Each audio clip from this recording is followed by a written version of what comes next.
Keeping items. Now would be an excellent time to silence your cell phones, please. You'll find cards on your seat. So if you have any questions for the speaker today, please send them forward, and they'll be collected by Cecily. I'm going to ask as many questions as possible, but please write legibly, because I can't ask what I can't read. All right? All right. So, good afternoon. Welcome to our Headliners Newsmaker at the National Press Club, where news happens. I'm Poonam Sharma, Secretary of the National Press Club and founder and editor of Global StratView. As we know, 2024 is a pivotal year for elections, with more than 60 nations that have headed to the polls or are heading to the polls. Among these, India held the largest election in history from April to June, with 950 million voters who participated over 7 phases to elect their new government. Our distinguished guest today, Rahul Gandhi, the leader of opposition in India's parliament, is no stranger to this stage, as this is his second time addressing the National Press Club. When he joined us in June 2023, he had been disqualified from the Indian parliament, a decision that was later overturned by the Supreme Court ruling in August of that year. In this year's historic elections, Mr. Gandhi was re-elected to his seat in Wayanad in the southern Indian state of Kerala. Raebareli, not Wayanad. No, but you did win from Wayanad, and also won in Raebareli, located in the northern Indian state of Uttar Pradesh. As the leader of the opposition in India's parliament, Mr. Gandhi heads the Indian National Development Inclusive Alliance, a coalition of opposition parties that holds 234 seats, just 30 short of a majority. He's a vocal critic of Indian Prime Minister Narendra Modi. Mr. Gandhi entered politics in 2004 and has been a key figure in India's political landscape. Today he joins us to share his thoughts on the future of Indian democracy, freedom of speech, and pathways toward sustainable and inclusive growth. Please join me in giving a warm National Press Club welcome to Mr. Rahul Gandhi. Thank you.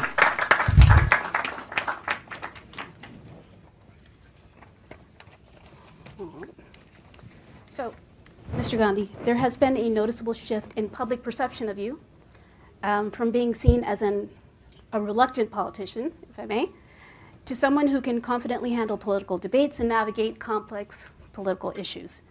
With a resurgence of Congress in the northern Indian state of Uttar Pradesh and a more open approach to working with regional parties, how do you view your personal and political transformation, and what factors have contributed to this change? No, I wouldn't call it. I wouldn't call it a transformation. A journey? Yeah, a journey. Mm-hmm. I think politics in India changed very dramatically in 2014. We entered a phase of politics that we haven't seen in India before. Aggressive, attacking the foundations of our democratic structure. And so it's a tough fight. It's been a good fight. And personally, of course, it has changed me. I wouldn't have ever imagined, before 2014, if you had come to me and said, look, you walk across from Kanyakumari to Kashmir, I would have just laughed at you. And I would have said, that's ridiculous. Mm-hmm. But that was the only way left for the opposition in our country. Media was suppressed, institutions were controlled, agencies were attacking the opposition, governments were being overthrown, and we found that literally the only way was to go directly to the people of India. Okay. And that certainly changed me in fundamental ways. Right. So you've done 2 marches across India. One was the Bharat Jodo Yatra, and the other one was the Nyaya Yatra? So No, one march. One march, Yeah. okay. One was on foot. One was on foot. And the other was by car. So one went from South India all the way to Kashmir. Mm-hmm. That was by foot. That was 4,000 kilometers. And the other one was from Manipur, which, as you know, is burning, to Maharashtra. Right. You've already sort of answered this, but I still want to ask, what inspired you to take these journeys? Well, at one level, we were forced politically to take, because all the instruments that normally work in a democracy, they just were not working. And the media was not working, the courts were not working, nothing was working. And so we said, okay, let's go direct, and we went, and it worked. It worked beautifully. That was at the political level and at my work level. But at the individual, private level, I always wanted to do it. I always wanted, since I was small, since I was young, I always had this idea that I must, at some point in my life, walk across my country and see what it's about. Well, what an experience, and what a marvelous thing to do. So as leader of the opposition in the Lok Sabha, how do you perceive your role evolving compared to your previous responsibilities? And what new challenges or opportunities do you foresee in this position? I mean, it's an extension of what I did earlier. There's an ideological war taking place in India between the Congress and our partners and the BJP and the RSS. They are two completely different visions of India. We believe in a plural vision, a vision where everybody has a right to thrive. All imaginations are free to roam. An India where you're not persecuted because of what religion you believe in, or what community you come from, or which language you speak, versus a much harsher, centralizing vision. And so that's the landscape, and then we fight on that landscape, defend India's institutions, defend the weaker sections in India, defend the lower castes, defend the tribals, minorities, defend poor people. And after the yatra, I feel try to become the voice of as many people as you can. So for that you have to go and understand what's going on. You have to go deep into sort of the agricultural world, the conflicts that are taking place there, into the financial system, into the tax system. So you have to, in a sense, go deep into it, talk to people, and then understand deeply what they're saying, and then transmit it. Right. So and at a broader level, provide a vision, India Alliance vision for the country, which is obviously going to be fundamentally different than the centralizing, monopolized vision that the BJP is presenting. Okay, so you touched upon a couple of points. You just mentioned finance and the tax system. You spoke this morning that 17 secretaries take all financial decisions to run the country. No, 70. 70, okay. I'm sorry, 70. Apparently, only 3 of them are Dalits, and only 1 is a member of the minority.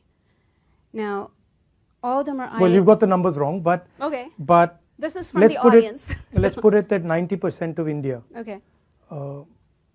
is either tribal, lower caste, or Dalit, right, or minority, and their participation in the governance of the country, in the various institutions of the country, in the media of the country is lacking. And so what we propose is a survey to make transparent the reality of how power is shared in India. The caste census. The caste census. Okay. But just to stay on the same topic, all the secretaries are from the administrative service, correct? Now, the US Treasury has economists, the UK Treasury recruits people separately with expertise in economic policy making. But the Indian Finance Ministry is the domain of IAS officers, of which very few understand finance. Will you professionalize the Finance Ministry, liberate it from IAS officers who criticize it, and appoint a Dalit scholar like B.R. Ambedkar as No, I Finance think that, look, the problem is much broader than that. Okay, the problem is about participation of weaker sections of lower castes, in particular Dalits, across the board, right? So I'll shock you by saying that if you were to look at the top 200 corporates in India, and you were to look at their management teams and you were to look at their CEOs, you wouldn't find anybody from the lower castes, right? You'd find only people from the upper castes. Same with the Indian media. If you look at media, you'd find that it's the preserve of upper castes. You look at the influencers on social media, you look at the big columnists, you look at the people who control the media infrastructure. Again, it's the same issue, right? So there is a very small percentage of India which is controlling the entire infrastructure.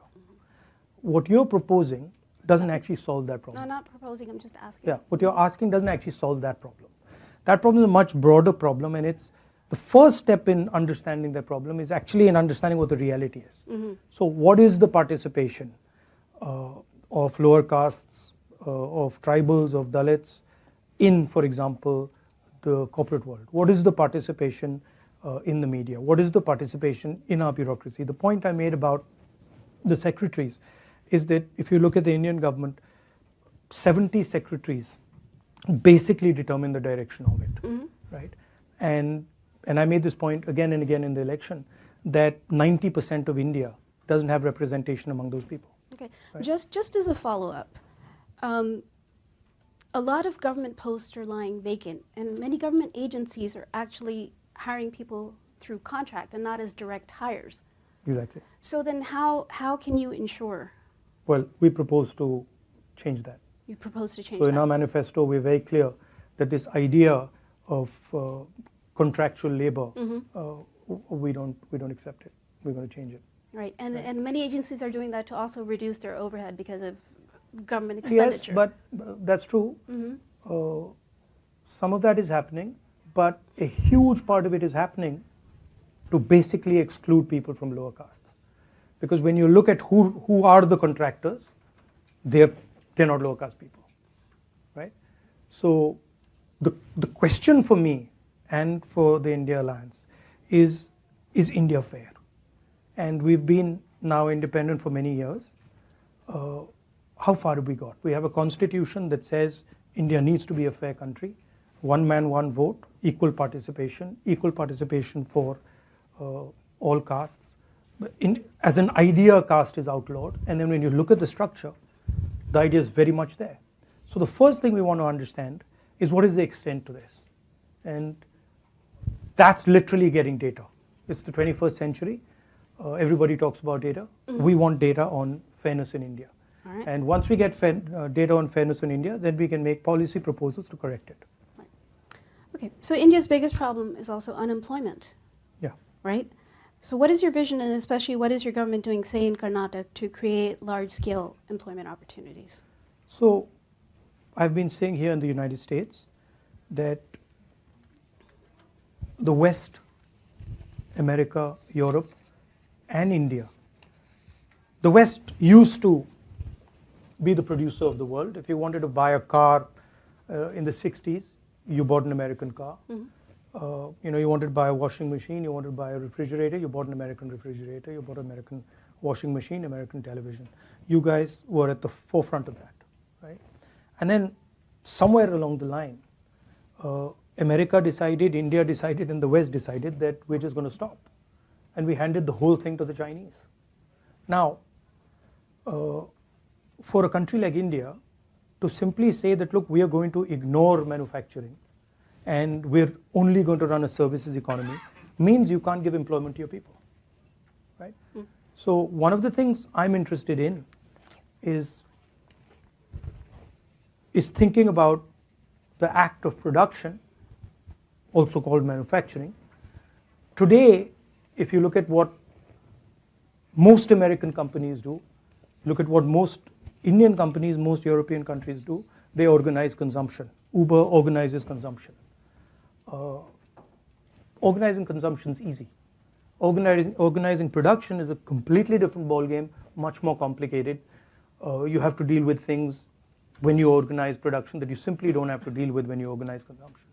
So to me, there's a huge opportunity for India and the United States to regain that ability to produce, All right. right?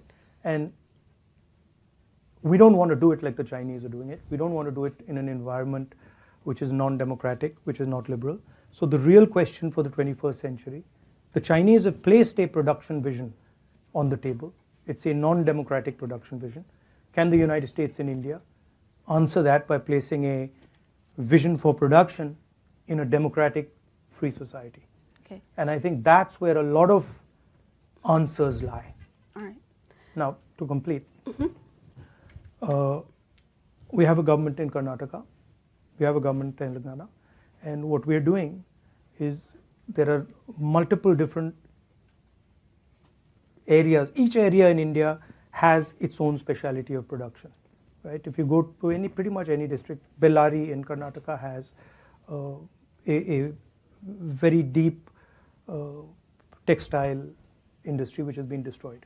So we are looking at these pockets of excellence and then trying to bring modern technology, financial support to build them. So the vision would be more of a decentralized production system. Unlike China, which is huge factories, we would be thinking about smaller and small medium businesses and embedding modern technology into that. We're testing some of these ideas in Karnataka and Telangana. Right, and then you'll roll it out to... That's generally how we operate. Okay. Stay ahead with our cutting-edge news app. Instantly access the latest shorts in just 1 minute and breaking news in just 50 words. Download now for a smarter, faster news experience.